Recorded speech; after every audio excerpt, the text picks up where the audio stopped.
Cose soffitavo.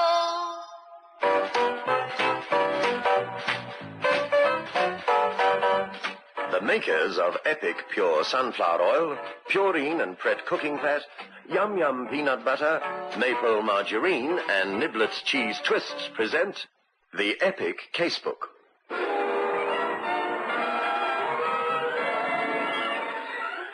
In which Inspector Carr investigates.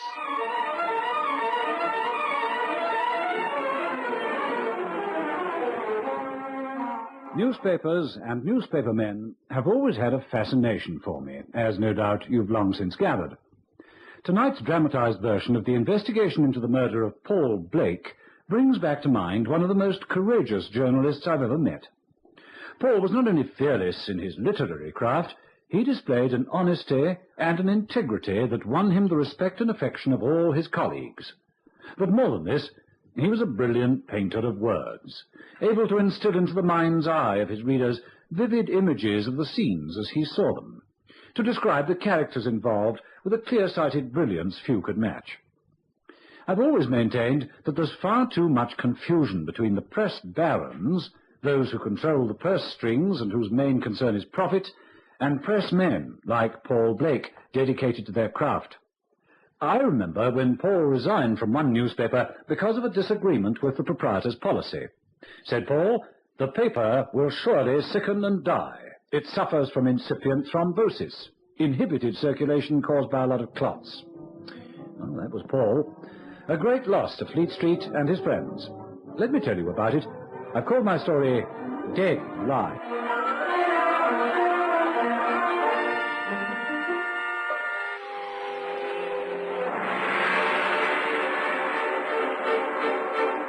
Exactly overjoyed watching the Kent County Constabulary try to solve Paul's death and waiting 8 days before they sought the assistance of Scotland Yard. Operations here, Inspector. Paul Blake murder case, sir. Well, the Kent police come through at last? Yes, sir. They were quite frank about it, sir. CID say that they thought they'd keep the investigation on their own ground as the victim was such a well-known journalist, sir. Say now they're sorry. They need our help after all. Inspector Westford. Oh, Inspector Westford, eh? I know him. Very good man. Wish he'd asked for our help sooner. All right, I'll get through to Maidstone. Tell them that I shall be over as soon as I can. Very good, sir. Oh, while you're at it, tell Transport Control I want a car and a driver. Nice to see you again, Carr. I suppose you're not exactly pleased that we waited so long before calling in the yard. Well, not really. Must have been a very good reason for someone with your experience to throw out the sponge. The press have been on my heels. Oh, by the way, how much do you know of the case? Well, I've got the bare facts from X branch. Paul Blake was a friend. Let's start from the beginning, shall we? Right. At exactly 3 minutes past 2 on the morning of April the 6th, the local operator answered the signal that a subscriber required his services. It proved to be Blake. Number, please. Police, quickly. Police? What number are you speaking from? No, don't waste time with silly questions. Hurry. This is Paul Blake of the Gazette. Someone is trying to... Hello? Hello, Mr. Blake? Hello? Oh, dear. Marston Police. Constable Fulton speaking. This is the telephone exchange. Something peculiar going on at the Marston Country Club. Mr. Blake asked to be put through to you, and just then there was a loud explosion, like a loud noise. I think you better look into it. Explosion, Mr. Blake, a writer. All right, I'll look into it. I see. And did he? Yes. Constable Fulton found the club in darkness except for one room. The room that contained the body of your friend. And that's the background. I don't mind telling you the case is an absolute swine. We whittled down the list of suspects to half a dozen people, and every one of them has a cast-iron alibi. Oh, here's the dossier. The dossier contained a detailed analysis of the case. Put in a nutshell, it was this. At 1:30 that night, Paul Blake was very much alive, talking to 5 friends who were members of the club. The staff and everyone else had gone home. The group of 6 had a final nightcap at the bar and left, with Blake going to one of the residential cottages where he was spending the weekend.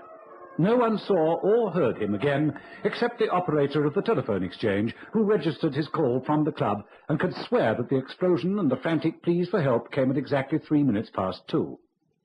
As I glanced through the statements made by those involved, it was clear that Westford was not exaggerating. Each seemed to have a cast-iron alibi. Oh, looks as though I'll have to pray for a miracle to solve this one. Hope you do. Every man in Fleet Street's after our scalps. Unless something happens soon, there's going to be questioning in the house. Articles on the inefficient police force, that sort of thing. Oh, we'll try. Yeah, I don't have to tell you I've given instructions you are to receive every cooperation. Thanks. It looks as though I'm going to need it. I think I'll have a word with the woman on the exchange. I understand you're the lady who was on duty at the Marston telephone exchange when the call came through. That's right, sir. Now, in your statement, you say that the call came through at 2 in the morning. That's so, Inspector. Exactly 2? Yes, sir. Why are you so sure? Well, sir, every call that comes through is automatically recorded, as far as the time's concerned. Besides which, I looked up at the big electric clock there. That was the time, all right. What's more, I immediately got through to the constable of the police station. You can ask him. I'll take your word for it. How far am I from Dr. Ogden?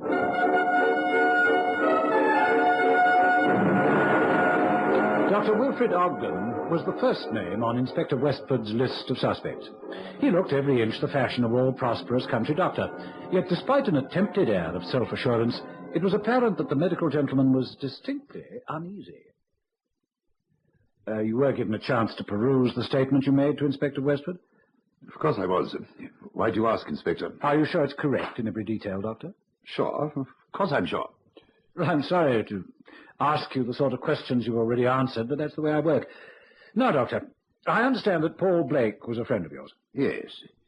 Yes, my wife and I met him through the club. Paul came down for weekends. I see. I believe you and your wife were two of the last to see Paul alive. Yes, that's right, Chief Inspector. My wife's American. As you know, Paul has visited the States many times. They were reminiscing. It was difficult to tear her away. Well, your wife knew Paul in the States, did she? Yes, knew each other quite well. In fact, when I discovered that, I was rather jealous. No, just a minute, Inspector. You don't Please, think Doctor, don't jump to conclusions.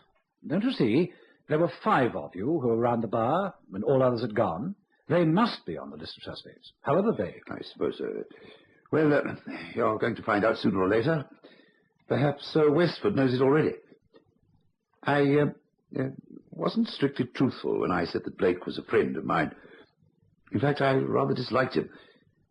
I met my wife whilst I was attending a medical congress in the States. It's a little dull for her here, so I've tolerated Blake. She liked him. I've had 1 or 2 rather violent scenes. His articles concerning my property companies. Yes, we know about that. No, Doctor, Paul was shot with his own gun, a Wesson .38. You were able to identify the weapon, weren't you? Yes, we all knew he kept a pistol when he stayed in one of the guest cottages. So it would not have been difficult for someone to creep in and steal it? I suppose not. But I didn't, and neither did Elizabeth. You were called to the scene at approximately 2:12. Yes. We had just retired for the night when Constable Fulton knocked on the door. He said that Paul Blake was dead, that he'd been shot. I slipped a dressing gown on over my pajamas and rushed next door to the club. Now, your house is next door to the country club, hmm?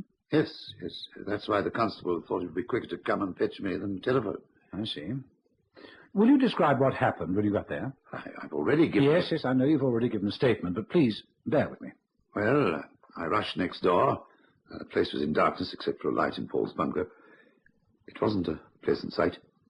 He was sprawled on the floor. There was a terrible wound in the back of his head.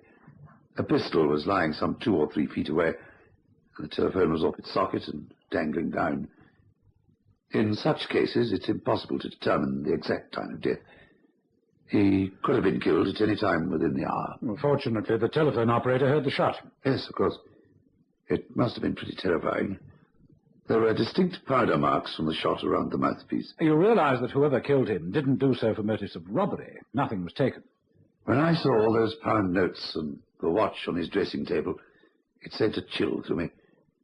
I knew that our pleasant life at Marston was going to be disrupted with some ghastly scandal. You realize that going through my mind at this moment is the possibility that your wife killed him for some reason or other, and you could be swearing an alibi for her. What nonsense, Inspector. My wife liked him, I tell you. Still, I'm thankful that we've got a cast-iron alibi. That's what Westford called it, but I wonder if it's true. Doctor, I'm beginning to see light. Tell me what happened when the 6 of you had a final nightcap just before your departure. Well, we've... Just a moment. Who's the we? Well, there was Paul, of course, Terence and Margaret Armitage, Jack Fielding, And us? Let me see. Terence Armitage, club member, and the manager of the club, Jack Fielding. Huh? Go on. Well, we'd got into the habit of staying behind on Saturday nights and chin-wagging when everybody had gone home. It got a bit late, and I'd one or two patients to see the following day. I see the glasses are getting rather low. Come on, Jack, you make a... How, club manager? Neck rounds on me. You can't help it if the staff's gone home. It'll have to be the last one. It's 1:20. I've got patients to see in a few hours. Oh, now, don't be such an old pussyfoot. You're not calling on Mrs. Wagstaff until 10. Hey, Paul, whatever happened to that character who used to run the press club in Chicago? What a ball of fire he was. Oh, yeah. Took to drink and pensioned off. Last heard of, he was beachcombing somewhere on the West Coast. It's funny you should ask about him. I'd forgotten his existence until last week when I pounded his name out on my typewriter. Hey? Oh, I saw a great deal of him when I was running our agency's bureau in Chicago. I was writing a paragraph on the riot. Paul's writing a book. Didn't you know? His life story, and brother, has he got a story to tell. Are you an authority on Paul Blake's life history? Well, maybe not an authority in his life history, but I reckon I made his life a little colorful for a few months. Wouldn't you say, Paul? Don't you think it's time you all went bye-bye? You mentioned my wife in your book, Blake, and you'll regret it. Oh, dear. I think you're right. The party's getting rough. Come on, outraged husband. I'm afraid my wife was right. I did act like an outraged husband. I'd had rather a lot to drink. I know that my wife has never been unfaithful to me. I've been jealous of the way she always looked up to Paul Blake, admired him, always setting him up as a paragon of virtue. I know he was a fine writer and all that. More than a fine writer, Doctor, a fine human being. I can't pretend to have known him as well as I would like to. I know. I don't think I'm not sorry he's dead. I am. I know I get neurotic at times when my wife keeps mentioning the name Blake, but I'm sorry he's dead, really I am. I told you the rather drunken exchange of words because... Because you know that it'll come out anyway. But if your alibi is as watertight as all that, you have no need to worry.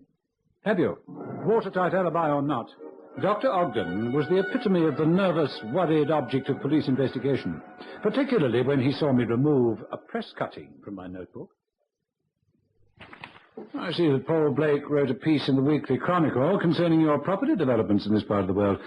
Let me read it to you. In his country diary, he writes, "It should be a matter of concern that the few relatively unscathed parts of our countryside are being eroded, not only by cold-eyed, thin-lipped property developers working by remote control from some plush office in the city, but by professional people whom one would have thought were impervious to the get-rich-quick-at-all-costs bug. Or should I use the word microbe, since the sentiments stem from a leading medical practitioner residing at Marston, a delightful little village nestling at the foot of the Cotswolds, where I spend many a weekend. This leading doctor first came into commercial prominence by acquiring land to build a clinic. So far, so good. But now he is seeking from the county council purchasing rights for the erection of flats and offices that will turn Marston into yet another ugly... Well, there's no need to go on, is there, Doctor? I understand that because of this article, certain of your friends on the county council took fright. They resigned from your development company and their planning committee threw out your application. It must have been a terrible financial blow for you, Doctor. I didn't kill him. And what is more, Inspector Westford tells me... That you were seen to enter your house about 5 minutes before the telephone operator heard the shot being fired. You forget one thing, Chief Inspector. My wife was seen too. Fair enough, Doctor. Besides, if I'd have killed Paul, would I have pointed to the powder marks around the mouthpiece of the telephone? Could be a subtle way to underline your innocence, except for one thing. What do you mean by that? You reported, after examining the body, there were no powder marks around the bullet wound. Well, there weren't. Look, Chief Inspector. All right. I won't detain you further. And as your friend the inspector says, you do seem to have a watertight alibi.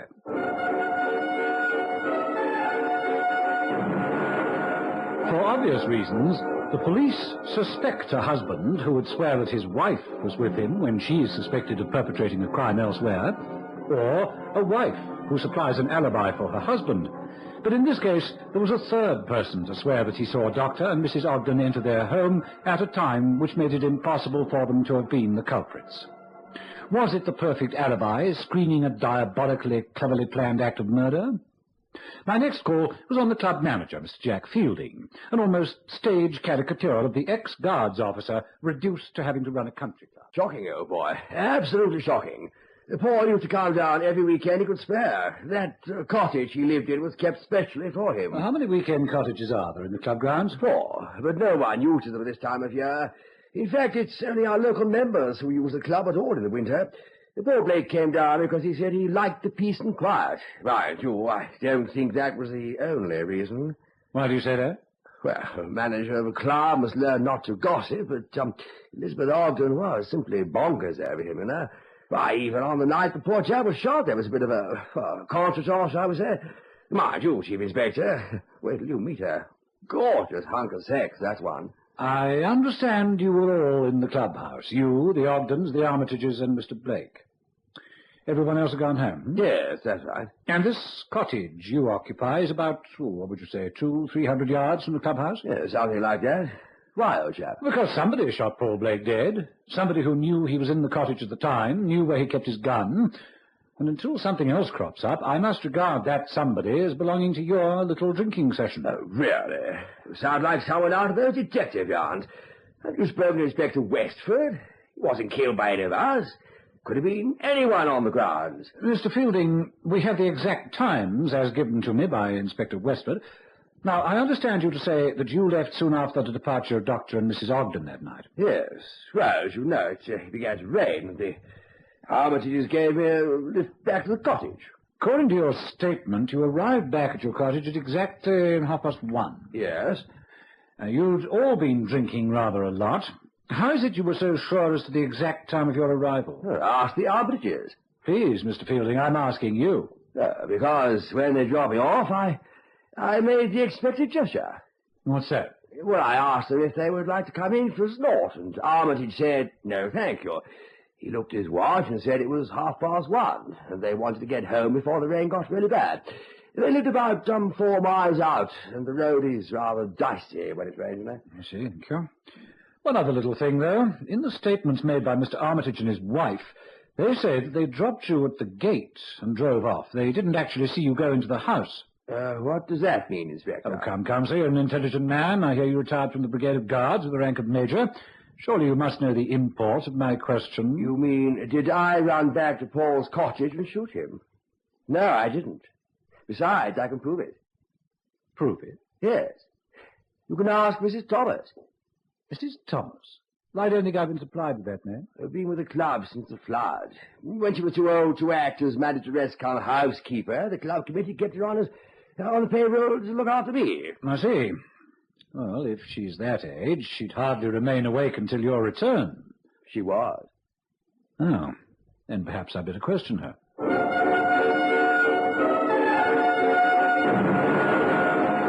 Mrs. Thomas was a diminutive, frail little lady, dressed in clothes that would have been regarded as fashionable at the turn of the century. I was charmed at her appearance. Her grey hair, her blue eyes that twinkled at me over silver-rimmed spectacles, even her button-up boots that hardly reached the floor as she sat in her armchair. You want to know about Mr. Fielding, about his alibi. Isn't that right, Chief Inspector Carr? Yes, it is. You corroborate his alibi. He says he was in this cottage when Mr. Blake was shot. Now, Mr. Blake was shot just after 2:00. And Mr. Fielding says he was here, and indeed he was. Oh, do you always stay up late, waiting for him to return? Oh, good gracious, no. I hope you won't arrest him for it. Arrest him for what? For being, what is the phrase, under the influence. The clatter that went on, it was enough to waken the dead. Oh, dear, I shouldn't have said that under the circumstances, should I? Clatter, Mrs. Thomas. Well, I was fast asleep, and there was this banging. Good gracious, what on earth is going on? Who's down there? Hope it isn't some wretched tramp. Mrs. Thomas! Mrs. Thomas! Oh, really, at this time of the morning? Coming! Coming! Really, Mr. Fielding, I thought we were being robbed. What is it? Sorry, girl, really, I am. I got this heartburn again. If I don't drink a glass of milk before I go to bed, I shall be uncomfortable all night. Really, you know where the milk is kept, Mr. Fielding. You only have to go to the refrigerator. What? Oh, sorry, old girl. Just that I suppose I've had more than I should have had tonight. The fridge, you say? So you see, Inspector, his alibi is perfect. I'm sure it must have been some outsider. Constable Fulton says all those people who stayed behind at the bar drinking have all got perfect alibis. Well, Constable Fulton should learn that a good police officer refrains from gossip. Oh, dear, I do hope that I haven't got the young man into trouble. Oh, no. It's common knowledge in the village. They've all got perfect alibis. There are the Armitages. What better alibi can they have? As soon as they dropped you or Mr. Fielding, they came across Sergeant Simpson, who lives at Oxley. But that's 6 miles away. That's the next village. His motorbike had broken down. They drove him home. And what better alibi can you have than a police sergeant sitting in the back seat at the time when the shot was fired? Tell me about Mr. Fielding. He's a bachelor, isn't he? Yes. Mrs. Thomas, I believe you can read my thoughts. You think he killed Mr. Blake? Yes, Mrs. Thomas, I do. You think he deliberately created a noise, asking for the milk for his heartburn in order that I should... Oh, dear. Oh, it's all so frightening. Mrs. Thomas, I asked Inspector Westford to call Mr. Fielding in for questioning because the Armitage's alibi is unbreakable, and Dr. Ogden supplied me with enough information to convince me that he's innocent. That's why I'm concentrating on Mr. Fielding. Why are you looking at the telephone? That has something to do with it, hasn't it? Yes, Mrs. Thomas. This must be one of the few parts of the country where they have these old-fashioned telephones with the receiver on a hook. I think that's going to play a very big part in the trial. I can't believe it. But why? Mrs. Thomas, I didn't know the circumstances of Fielding's alibi, other than the fact that you were awakened when you returned home. Now, I want to search this cottage. I can't without permission, because I haven't got a search warrant. Time is of the essence. You can either send me packing, or let me search. Well, I suppose if he's innocent, it can't do any harm. And so I searched, and he wasn't innocent. There, amidst a pile of papers, I came across a cheque that was to be Exhibit A in the trial of Jack Fielding for the murder of Paul Blake. Now, this letter from Blake to you saying that you haven't kept your promise. You promised to pay £50 a month, and you haven't for 2 months. And he was taking this cheque to the police. What are you talking about? It was just a private business arrangement. After you shot Blake in the back of the head, you removed the forged cheque from the cottage. You were asked for a loan of £50, and you turned it into £500. I got heavily at the races. I couldn't keep up with the payments. Anyway, you're here for murder, not forgery. I didn't shoot him, and you can't prove I did. Mrs. Thomas will... Never mind, Mrs. Thomas. I've had 2 of my top boffins. We found powder marks in the bar, Mr. Fielding. There are minute drops of blood where poor Paul Blake fell when you killed him. It was a very clever, cunning plan, but it didn't come off, did it? You're coming with me, Jack Fielding, and I've ordered. And so he was duly cautioned and taken to the nearest prison cells. But do you know what it was that made me realize that Fielding's alibi was capable of being broken? Confirmed by Mrs. Thomas's story of being awakened? The unfortunate journalist was shot in the back of the head, and yet Dr. Ogden said that there were distinct traces of powder marks around the mouthpiece of the old-fashioned telephone.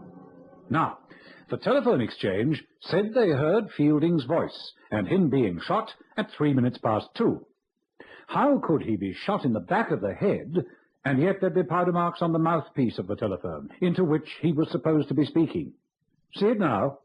Fielding knew that no doctor could determine the time of death within the hour.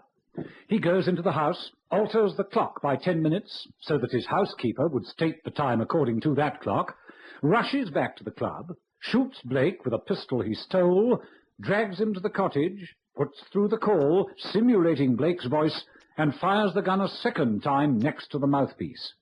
Might have worked, too, if he hadn't fired the gun so close to the telephone as to leave the telltale marks. Cunning, but not cunning enough.